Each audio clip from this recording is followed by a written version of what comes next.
Point क्या? धर्म की बात करने से क्या बीजेपी जीतेगी? वो बेरोजगार जो किसान है उनका क्या होगा? आमदनी दुगनी का क्या होगा? जैसे कि प्रधानमंत्री जी ने कहा ठीक था। है, ये आपका पॉइंट है, ठीक है। बहुत बढ़िया। जी जी जी जी, एक सेकंड मैं आपके पास आता हूं। ये शहजाद पूनावाला, दोनों बातों का जवाब। क्या सिर्फ धर्म की बात से आप लोग जीतेंगे और आपके यहाँ तानाशाही है? जी, किसने कहा कि 370 जब हटाया गया जम्मू कश्मीर से, जो कि एक ऐसी दीवार थी जिसने भारत और कश्मीर के रूहानी और भौगोलिक एकीकरण को रोका था, तो चिदम्बरम जी ने खड़े होकर कहा कि क्योंकि मुस्लिम बाहुल है जम्मू कश्मीर इसलिए हटाया गया है 370। किसने सांप्रदायिकरण किया? किसने हिंदू आतंक का शब्द गढ़ा? यही दिग्विजय सिंह जिनका नाम अब तक चल रहा था, यही सुशील कुमार शिंदे, यही चिदम्बरम ने कहा था सैफरन टेरर है। और मुझे बताइए एक बात कि किसने कहा था बिजली राजस्थान में हिंदू और मुसलमान में बांटो और इस प्रकार से बांटो कि मुसलमानों को रोजेदार को तो मिल जाए बिजली, परंतु उसी समय पर जब हिंदुओं का पर चल रहा था तो हिंदुओं को नहीं दी। 7 दंगे हुए हैं राजस्थान में पिछले 1 साल में। करौली का मुख्य आरोपी जो है दंगों का, मतलूब अहमद नाम का व्यक्ति, आज तक पकड़ा नहीं गया। क्यों नहीं पकड़ा गया बताइए? अचार सिर्फ खाने के लिए ही नहीं है, कमाने के लिए भी है। ये अचार के बिजनेस करके महीने के 5 लाख कमा रहे हैं।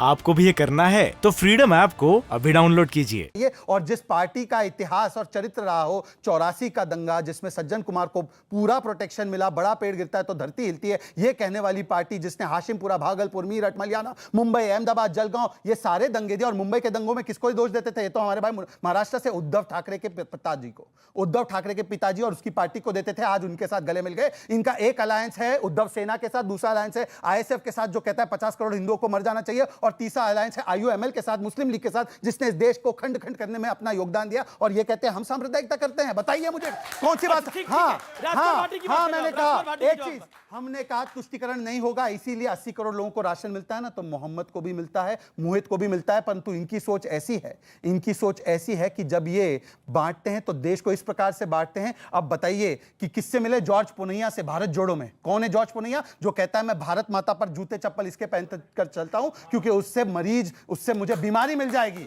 जो कहता है हिंदुओं को कि तुम्हारी आबादी नहीं बढ़ने देंगे। कौन बांट रहा है और कौन जोड़ रहा है? ये नफरत जोड़ो करते हैं। ठीक है, राजपाल भाटी की बात का जवाब नहीं आया, मैं इंतजार कर रहा था। ओके, अतुल लौंडे साहब आप बात बोलिए, उसके बाद मैं एक्सपर्ट्स की बात आ रहा हूं। ऐसा है कि जो आईयूएमएल की बात करते हैं, हिंदू महासभा और इनके आइडियोलॉग श्यामा प्रसाद मुखर्जी, जब मुस्लिम लीग ने भारत के विभाजन का ठराव लाहौर में किया था, उसके बाद इन्होंने उनके साथ गठबंधन किया था बंगाल में, पंजाब में और सिंध में, ये उनके साथ गए थे।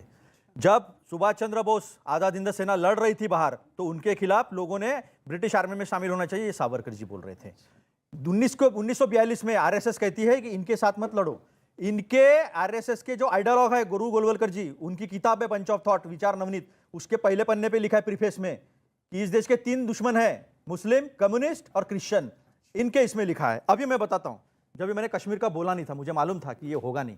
तालिब हुसैन इनका सोशल मीडिया का हेड, जो रविंदर रैना जो है वहां के प्रदेश अध्यक्ष, उनके साथ, अमित शाह के साथ उनके फोटो दिखते हैं और वही उसमें इन्वॉल्व है। मैं जब इसलिए बताया नहीं कि मुझे मालूम था वो सब्जेक्ट काटा जाएगा। आपने बोला आरोप लगाया, आरोप नहीं, मैं नाम के साथ बता रहा हूं। रियाज भाटी बॉम्बे से पकड़ा गया, वो भी ऐसा ही है। अभी मुझे एक बात बताइए, उज्ज्वला गैस की इन्होंने बात कही। उज्ज्वला गैस में सेकंड रिफिलिंग जो है वो 87% महिलाओं ने किया नहीं।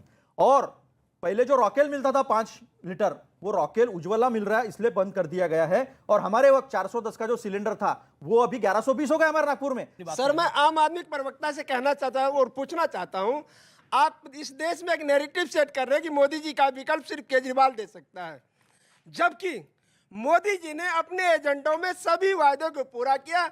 उसके उलट केजरीवाल जी ने एक भी वादा को पूरा नहीं किया। सिर्फ स्वास्थ्य पे बात करता हूं, जिसका मॉडल दिखा के आपने पंजाब का सत्ता हथियाया है।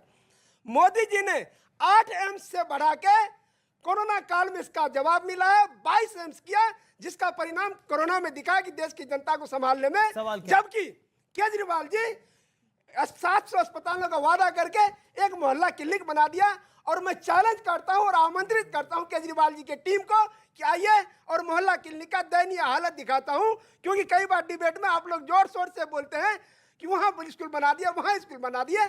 आप आइए, हम स्कूल और मोहल्ला क्लिनिक का दयनीय हालत। ठीक है, पब्लिक में से एक व्यक्ति चैलेंज कर रहा है। जी, 1000 मोहल्ला क्लिनिक का वादा किया था, 700 मोहल्ला क्लिनिक बनकर तैयार है। 10 तो मेरे ही कॉन्स्टिट्यूएंसी में है। जो भी देखना चाहें, कभी भी देखना चाहें, चल सकते हैं। रही बात हॉस्पिटल की, एक बात पूछ लो भाई, हॉस्पिटल कितने की- टीके मोहल्ले सुनिए, क्लिनिक में सुनिए, लगाए? बता दीजिए, कितने कोविड में अरे कितने टीके जवाब- लगाए? सवाल हमसे किया तो बोलने दो, इतना पेट में दर्द अच्छा, का ये है भाई। नहीं, आप ही दो जवाब, आप ही को देना 22 है। नए YouTube पे भी डाल हॉस्पिटल सकते बन हो रहा है, 22 नए हॉस्पिटल। अच्छा। ये 22 एम्स की बात कर रहे हैं ना, 22 हॉस्पिटल तो केवल दिल्ली में बन रहा है। कहां पे? हमारी खुद की कॉन्स्टिट्यूएंसी में भी बन रहा है। ये देश है हमारा में, रुकेंगे एक ब्रेक के लिए, लेकिन ब्रेक के बाद भी ये बड़ी चर्चा जारी है। किस्सा कुर्सी का दिलचस्प हो रहा है ब्रेक के बाद। आधे एक घंटे से बैठे सुन रहे हैं। कोई देश की बात हो रही है। हेमंत बिस्वा शर्मा कौन है? 20 साल के अंदर चोर थे, दूसरों को चोर कर रहे हैं। अच्छा ठीक है ठीक है ठीक है, आप